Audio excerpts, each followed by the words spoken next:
Hello students, welcome to MGM Education. This is CHSC Political Science. We are now talking about the role of Finance Commissioner.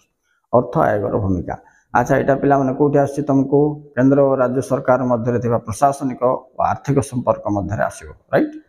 तो धारा 280 अनुसार अर्थ आयोग the finance commissioner is appointed for a period of 5 years का द्वारा by the president of India right and he works in favour of the central government. ये सब बड़े केंद्र सरकार सपक्ष काम करती।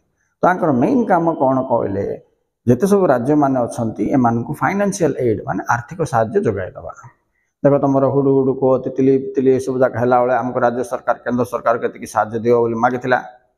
से समय फाइनेंस कमिशन यहाँ को सब रिपोर्ट को स्टडी करके हाँ आमको ये दबा उचित बोल के रिपोर्ट देले केंद्र सरकार राज्य सरकार दान अनुदान प्रदान करें।